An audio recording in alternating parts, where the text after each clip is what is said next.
आप सभी लोग कभी ना कभी किसी रेस्टोरेंट में जरूर गए होंगे, लेकिन क्या होगा जब आप किसी रेस्टोरेंट में जाएं जहाँ का खाना कुछ ज्यादा ही अजीब हो और ये खाना आपके जीवन का आखिरी खाना बन जाए। क्या आप भी ऐसी जगह जाना पसंद करोगे? आपको क्या लगता है, क्या आप इस खाने को ट्राई करना चाहोगे? कैसी होगी उन लोगों की सिचुएशन जो ऐसी किसी जगह पर फंस जाए? इन सभी सवालों के जवाब हमें कहानी में आगे मिलेंगे। तो चलिए बिना समय को गवाते हुए शुरू करते हैं आज की इस कहानी को। इस कहानी की शुरुआत में हमें यहाँ के मेन कैरेक्टर फूडी टाइलर लैंडफोर्ड और उसकी डेट मार्गरेट मिल्स को दिखाया जाता है, जो आज रात किसी स्पेशल इवेंट की बात कर रहे होते हैं। मार्गरेट स्मोक कर रही होती है, जिस पर टाइलर उसको मना करता है और कहता है कि ऐसा करने से उसके टेस्ट बड्स खराब हो जाएंगे और वो आज की नाइट के डिशेस एंजॉय नहीं कर पाएगी। मार्गरेट के लिए वो इवेंट किसी नॉर्मल इवेंट के जैसे ही है, मगर फिर भी वो उसकी बात मानकर स्मोक करना बंद कर देती है। कुछ देर बाद उन्हें लेने एक बोट आती है, जिसको देखकर मार्गरेट पूछती है कि क्या इसमें सभी लोग आ जाएंगे, क्योंकि उसको वो काफी छोटी लगाई थी। जिस पर टाइलर कहता है कि ऐसा कुछ नहीं है, क्योंकि वो बोट केवल 12 मेंबर्स के लिए बनी है, जिसका मतलब है कि आज उस पार्टी में सिर्फ 12 खास लोग ही जा रहे हैं। टाइलर ये भी बताता है कि उस इवेंट पर जाने के लिए उन सभी लोगों ने $1250 पर हेड पे किए हैं, यानी कि लगभग 1 लाख रुपए। अब नॉर्मली तो कोई इतना पैसा सिर्फ एक मील के लिए नहीं देगा, मगर क्योंकि वहाँ बहुत बड़े बड़े लोगों को इनवाइट किया गया था तो उनके लिए ये कोई बड़ी बात नहीं है। मार्गरेट और टाइलर उस बोट में मौजूद लोगों को देखकर काफी हैरान थे, क्योंकि वहाँ पर शहर के बहुत ही नामी लोग मौजूद थे, जिन्हें देखकर टाइलर काफी एक्साइटेड हो जाता। कुछ देर बाद वो बोट उनको लेकर जाने लगती है हॉथॉर्न आइलैंड पर, जिस जगह पर वो रेस्टोरेंट है। बोट पर शेफ की तरफ से उनको एक वेलकम डिश ऑफर की जाती है, जो कि एक raw local oyster in a mignonette evolution with lemon caviar and oyster leaf है। मार्गरेट को डिश के बारे में कुछ खास नॉलेज नहीं थी, मगर टाइलर उस डिश को देखकर बताता है कि वो वहाँ के शेफ स्लोविक की एक बहुत ही फेमस रेसिपी है। जिसके बाद वो दोनों उसको टेस्ट करते हैं। टाइलर को काफी पसंद आती है, मगर मार्गरेट को वो कुछ खास अच्छी लगती नहीं है। कुछ देर के बाद वो सभी हॉथॉर्न आइलैंड पर पहुंच जाते हैं, जहाँ एल्सा नाम की एक लेडी उनका वेलकम करती है। वो सभी गेस्ट को उनके नाम से बुलाती है, मगर तभी वो टाइलर के साथ मिस वेस्टरवेल का नाम लेती है, जिससे मार्गरेट थोड़ी कंफ्यूज हो जाती है। पर तभी टाइलर बताता है कि किसी रीजन से मिस वेस्टरवेल नहीं आ पाई, इसी वजह से उसने मार्गरेट को इनवाइट कर दिया था। ये सुनकर एल्सा को थोड़ा अजीब लगता है, क्योंकि उन लोगों ने आज के मील पर कुछ खास गेस्ट को इनवाइट किया था, मगर अब क्योंकि मार्गरेट वहाँ पर आ चुकी थी, इस वजह से वो उसका भी वेलकम करती है। सभी गेस्ट को चेक करने के बाद एल्सा उन सभी को आइलैंड का एक टूर पर लेके जाती है। उनको दिखाती है कि किस तरह वो अपने रेस्टोरेंट के सभी सामान को इसी आइलैंड पर ग्रो करते हैं, यहाँ तक कि वो डेयरी एनिमल्स, क्रैब्स और ऑयस्टर्स को भी वहीं पर ग्रो करते हैं, ताकि उनके रेस्टोरेंट का सारा खाना एकदम लाजवाब हो। कुछ लोग उसको देखकर काफी इम्प्रेस होते हैं, वहीं कुछ यंग इंडस्ट्रियलिस्ट उसका मजाक भी बनाते हैं। आगे एल्सा उन्हें वहाँ के वर्कर्स के रहने की जगह में दिखाती है, जहाँ शेफ स्टोविक को छोड़कर बाकी पूरा स्टाफ रहता था। वो उनको बताती है कि कैसे वो लोग दिन रात उस रेस्टोरेंट के लिए वहाँ पर काम करते हैं। एल्सा का बिहेवियर मार्गरेट को कुछ सही नहीं लग रहा था। ऐसा लगता था मानो जैसे कि वो अपने स्माइल के पीछे कुछ छुपा रही हो। आगे एल्सा उन सभी को लंच के लिए फाइनली रेस्टोरेंट में लेकर जाती है, जहाँ पहुंचकर वो सभी काफी खुश होते हैं, क्योंकि अब तक सभी काफी भूखे हो चुके थे। रेस्टोरेंट के अंदर बहुत से शेफ्स कुछ यूनिक डिशेस बना रहे होते हैं, जिन्हें देखकर टाइलर बहुत ही ज्यादा एक्साइटेड हो जाता है। और तभी एंट्री होती है उस रेस्टोरेंट के मेन शेफ स्टोविक की, जो कि एल्सा से बात करने के बाद मार्गरेट को देख रहा होता है। कुछ देर बाद उन लोगों को पहले डिश सर्व की जाती है, जिसका नाम होता है अम्यूज बुश, जिसके इंग्रेडिएंट्स थे द किकम्बर मेलन, मिल्क स्नो और शेरग्लेस। वो डिश इतनी सुंदर दिख रही होती है कि सभी उसके बारे में बात करने लग जाते हैं। खैर तभी शेफ स्टोविक सभी को अपना इंट्रोडक्शन देते हैं और बताते हैं कि आज उन सभी को बहुत ही अलग अलग डिशेस खाने को मिली, जो उन्होंने पहले कभी नहीं खाई होगी। पर शेफ उन सभी से एक रिक्वेस्ट करता है कि वो कोई भी डिश पेट भरकर ना खाए, बल्कि सिर्फ उसे टेस्ट करे और फील करे, क्योंकि पेट भरने के लिए उनका रेस्टोरेंट काफी एक्सपेंसिव है। इसी के साथ इनके सामने दूसरे डिश को भी सर्व किया जाता है, जिसका नाम था द आइलैंड, जिसके इंग्रेडिएंट्स थे कुछ प्लांट्स और रॉक्स जो कि उसी आइलैंड पे थे। वह डिश देखने में इतनी बेहतरीन लग रही होती है कि सभी उसको देखते ही रह जाते हैं। इससे पहले कि वो लोग उस डिश की तारीफ में कुछ कहते, शेफ स्लोविक कहते हैं कि हम इस रेस्टोरेंट में कुछ भी खास नहीं बना रहे हैं, बल्कि नेचर हमसे ज्यादा सुंदर चीजें बनाता है। जिसको सुनकर टायलर तो रोने ही लग जाता है। वो शेफ स्लोविक की बातों से कुछ ज्यादा ही अटैच होने लग जाता है। सभी लोग आपस में बातें कर रहे होते हैं, जिन्हें एल्सा सुन रही होती है। खाना एंजॉय करने की जगह कुछ लोग आपस में लड़ाई कर रहे होते हैं। वही कुछ फूड क्रिटिक उस पर अपना रिव्यू दे रहे होते हैं। कुछ देर बाद टाइम आता है दूसरे डिश का, जो थी ब्रेडलेस ब्रेड प्लेट, जिसके इंग्रेडिएंट्स थी the savory accompaniment without bread. वैसे तो ये डिश ब्रेड के साथ खाई जाने वाली होती है, मगर शेफ स्लोविक का कहना था कि ब्रेड बहुत लोग खाते हैं, और क्योंकि आज के दिन यहाँ इतने बड़े बड़े दिग्गज लोग आए हैं, इसीलिए उनको ब्रेड खाना शुभ नहीं रहता। इसलिए वो उस डिश को विदाउट ब्रेड ही सर्व करते हैं। पहले तो सभी को लगता है कि शेफ उनके साथ मजाक कर रहे हैं, मगर जब एक्चुअल ब्रेड नहीं आती है तो बहुत से लोग उसे एक क्लासिक डिश समझकर ऐसे ही खाने लगते हैं। पर तभी कुछ इंडस्ट्रियलिस्ट ऐसे ब्रेड के लिए रिक्वेस्ट करते हैं, जिस पर वो साफ मना कर देती है, जिससे वो लोग उसे अपने स्टेटस के बारे में बताने लगते हैं। मगर एल्सा तो उनके स्टेटस से पहले ही वाकिफ थी।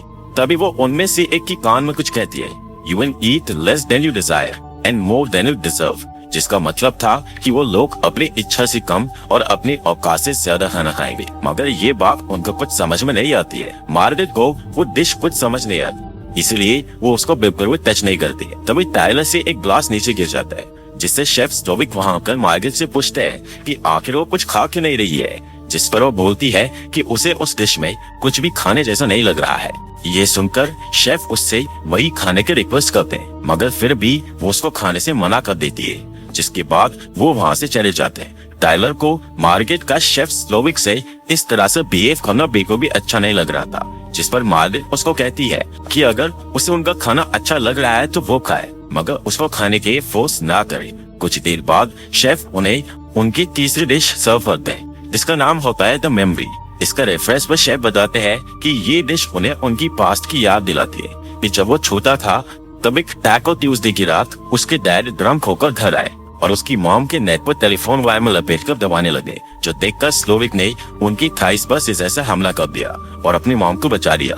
खैर स्टोरी के बाद वो डिश सर्व होती है जो बनी थी house smoked breast chicken Thai al pastor plus tortillas से। उन टॉर्टिलास पर कुछ इमेजेस बनी हुई थी जो कि उन सभी लोगों से रिलेटेड थी जो वहाँ पर बैठे हुए थे। उन टॉर्टिलास को देखकर वहाँ बैठे सभी लोगों के होश उड़ जाते हैं, क्योंकि उनमें उनकी लाइफ के कुछ डार्क सीक्रेट्स थे जिन्हें उन्होंने सारे दुनिया से छुपा कर रखा हुआ था। इन सब से वो सभी काफी फ्रस्ट्रेट हो जाते हैं। इसी बीच मार्गरेट और टायलर की आपस में लड़ाई हो जाती है, जिससे फ्रस्ट्रेट होकर मार्गरेट वहाँ से उठकर रेस्टरूम में चली जाती है, जहाँ वो विंडो के पास खड़े होकर सिगरेट पी रही होती है कि तभी वहाँ पर शेफ स्लोविक आ जाते हैं, जिन्हें देखकर वो घबरा जाती है क्योंकि वो लेडीज रेस्टरूम में आ गई थी। स्लोविक उससे पूछता है कि आखिर उसने उसकी लास्ट डिश को क्यों नहीं खाया, जिसका मार्गरेट बिना जवाब दिए वहाँ से चली जाती है। अब आती है शेफ की चौथी डिश की बारी, जिसका नाम होता है द मेस, जिसको बताने के लिए शेफ स्लोविक अपने एक वर्कर जेरेमी को बुलाते हैं और सभी को उसकी लाइफ स्टोरी सुनाने लगते हैं, जिसके बाद वो उसको किस करते हैं और तभी जेरेमी अपने आप को शूट कर लेता है। ये देखकर सभी गेस्ट बहुत घबरा जाते हैं और अपने सीट से दूर भागने लगते हैं, मगर शेफ सबको कन्विंस करते हैं कि ये बस मेन्यू का एक पार्ट है, जिससे सभी को लगने लगता है कि शायद वो एक शो था, जिसके बाद उन सभी के सामने उस डिश को सर्व किया जाता है, जिसके इंग्रेडिएंट्स थे the pressure cooked vegetables, roasted fillet, potato confit, beef jus, bone marrow with rib Jeremy Lauder, यानी कि वो वर्कर जेरेमी सच में मर चुका था।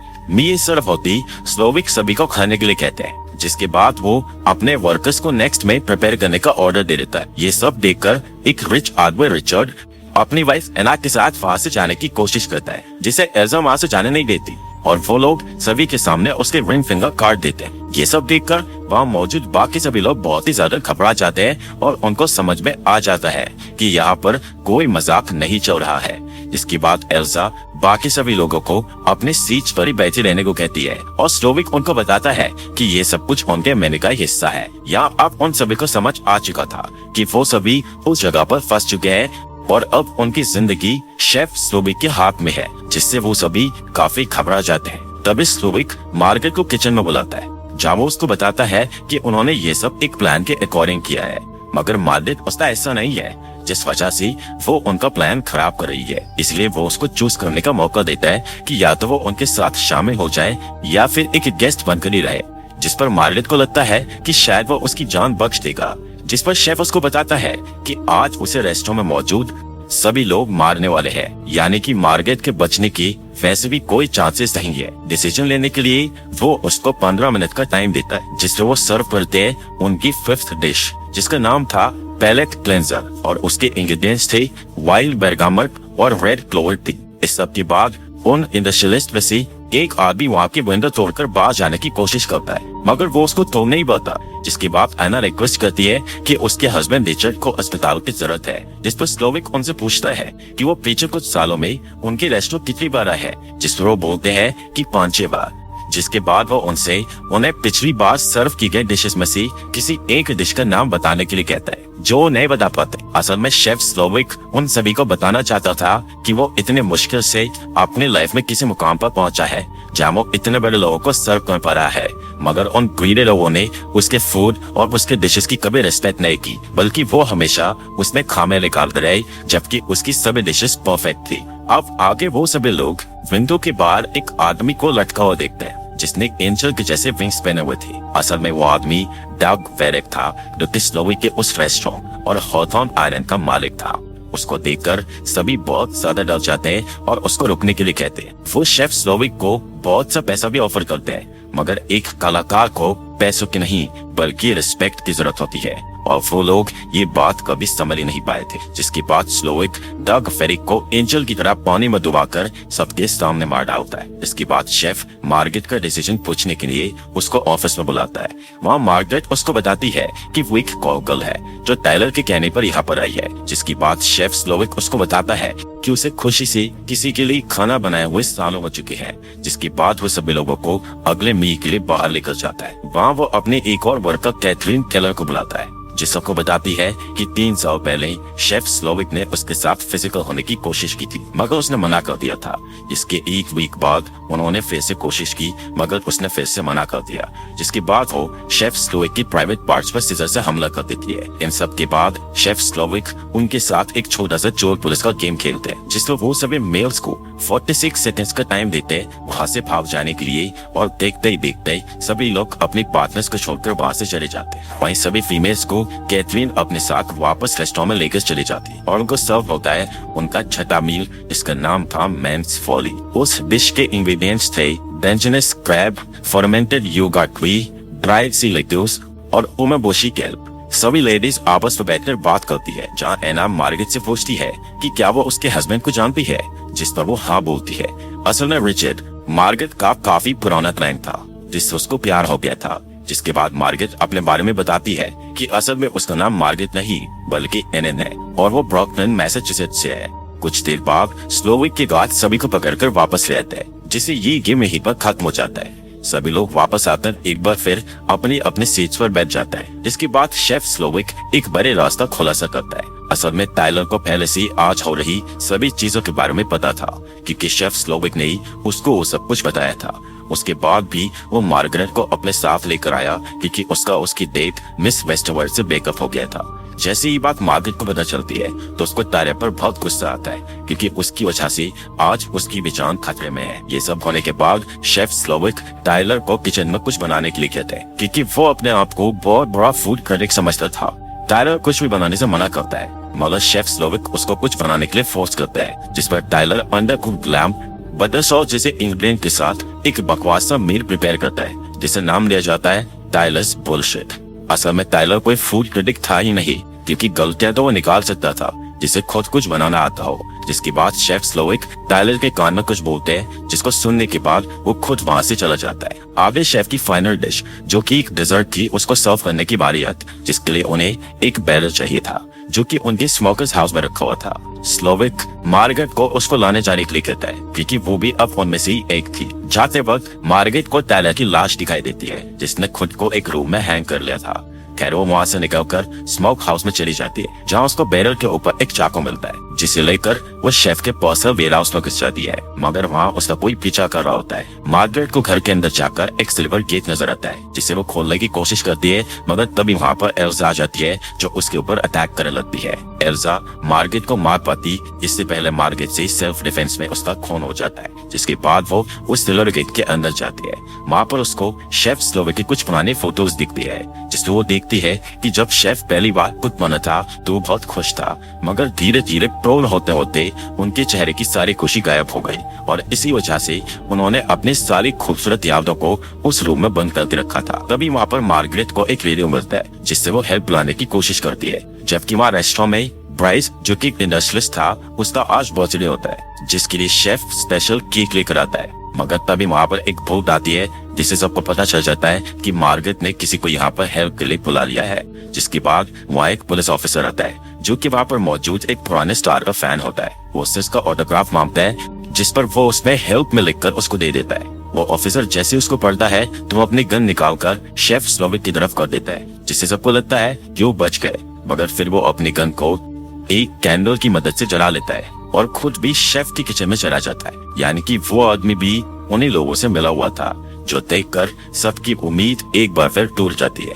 जब शेफ अपने फाइनल डिश प्रिपेयर कर रहा होता है, तभी अचानक मार्गरेट के दिमाग में एक प्लान आता है। वो अपनी टेबल से उठती है और शेफ से कहती है कि उसने आज उसको जो भी खिलाया वो बिल्कुल बकवास था, क्योंकि उसको अभी भी बहुत तेज भूख लगी है। ये सुनकर शेफ स्लोविक उससे पूछता है कि आखिर वो खाना क्या चाहती है, जिसमें वो बताती है कि उसको नॉर्मल चीज बर्गर खाना है, जिसमें कोई भी मॉडर्न टच ना ऐड किया गया हो, और इसके साथ कुछ फ्राइज। जिसके बाद शेफ स्लोविक खुद उसके लिए एक चीज बर्गर प्रिपेयर करने लग जाते हैं और वो काम करते हुए काफी खुश थे। उन्हें ऐसा लग रहा था मानो सच में कोई उनके हाथ का खाना खाना चाहता हो, जैसे जब वो पहली बार शेफ बने थे तब। मील प्रिपेयर होने के बाद वो उसे मार्गरेट को सर्व करते हैं, जिसको बहुत ही ज्यादा पसंद आता है। जिसके बाद वो उसको एक पैक करने के लिए भी कहती है, जिस पर शेफ उसके लिए एक पैकेज और एक गिफ्ट बॉक्स लेकर आता है। उसके बाद वो उसको वहाँ से जाने भी देते हैं, क्योंकि मार्गरेट असल में उनके प्लान का हिस्सा नहीं थी और उसने शेफ को खुशी दी थी जिस सालों पहले न जाने कहाँ गुम हो गई थी। मार्गरेट के वहाँ से जाने के बाद शेफ बाकी लोगों को भी उनके गिफ्ट और बिल ला कर देते हैं। इसके बाद उनके वर्कर्स